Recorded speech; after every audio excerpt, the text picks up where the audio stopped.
আল্লাহু আকবার, আল্লাহু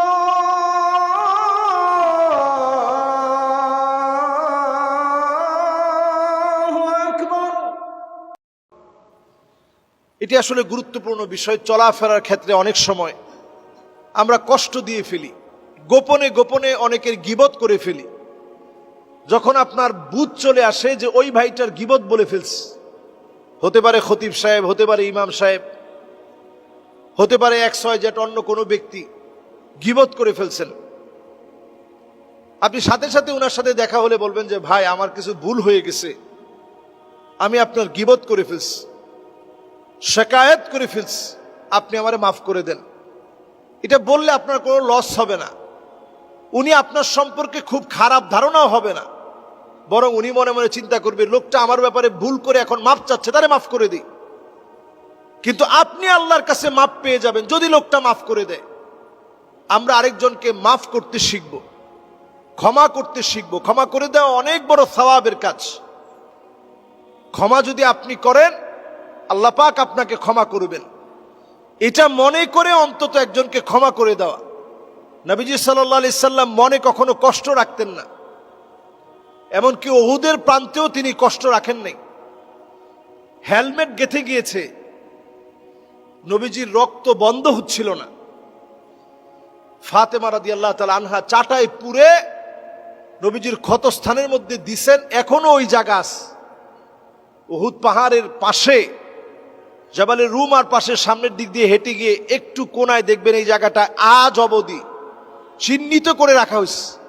ওই জায়গায় নবী আলাইহিস সালাতু ওয়াস সালাম রক্তাক্ত হয়ে যখন পড়ে আছেন, চাটায় পুরা দিয়ে নবীজির এই ক্ষত জায়গার মধ্যে লাগিয়ে দেওয়া হয়েছে। নবীজি একটু আরাম বোধ করেছেন। এই যে ক্ষতস্থানে লাগাই দিয়েছেন, তারপরও বদদুয়া করেন নাই। নবীজি বলছেন ইন্নী লানুবআস লাআন, আল্লাহ আমি বদদুয়া করার জন্য এই জমিনের ভিতরে কখনো আসি নাই, আমি আসছি এই জমিনের মানুষকে একটু শিখানোর জন্য।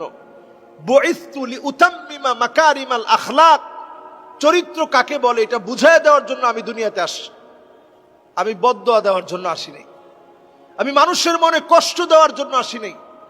আমি দুনিয়ার ভিতরে আসছি আখলাককে সর্বোচ্চ জায়গায় পৌঁছায় দেওয়ার জন্য। আখলাক কি জিনিস সেটা বুঝায়া দেওয়ার জন্য পৃথিবীতে আসে। এই জন্য নবীজি সাল্লাল্লাহু আলাইহি সাল্লামের আখলাক ছিল, কেউ মাফ চাইলে তো মাফ করতেনই, মন থেকে নবীজি ভুলে যেতেন, মাফ করে দিতেন।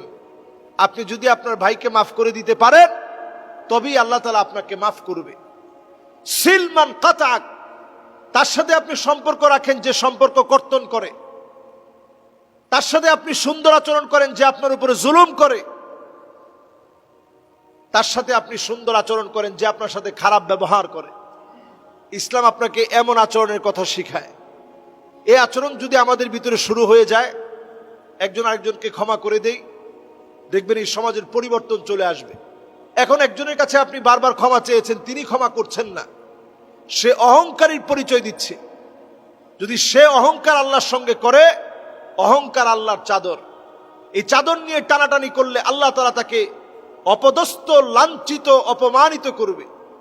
এজন্য কাউকে আমরা যখন ভুল বুঝবো, কেউ যখন আমার কাছে মাফ চাবে আমি মাফ করে দেওয়ার চেষ্টা করি, কেউ যখন আমার কাছে ক্ষমা চাবে আমি ক্ষমা করে দেওয়ার চেষ্টা করি। যদি আপনি বিনয়ের সঙ্গে এই ক্ষমা করেন, আল্লাহ তাআলা আপনাকে অবশ্যই বিনয়ের কারণে আল্লাহ তাআলা আপনাকে বড় বানায় দিবেন। শুধু বড় বানায় দিবেন না, বিনয় জিনিসটাই বড় হওয়ার জন্য, বিনয় জিনিসটাই বড় বানানোর জন্য এসেছে। মান তাওয়াদা লিল্লাহ রাফাআহুল্লাহ, আপনি যদি আল্লাহর জন্য বিনয়ী হন, আল্লাহ তাআলা আপনার ইজ্জত, সম্মান সব আল্লাহ বাড়ায় দিবেন। সুতরাং আমরা আরেকজনকে ক্ষমা করি এবং আরেকজনের কাছে অন্যায় করে ফেললে তার কাছে বলে আমরা ক্ষমা চেয়ে নিই। আল্লাহ আমাদেরকে বোঝার তৌফিক দান করুক, পড়েন আমিন।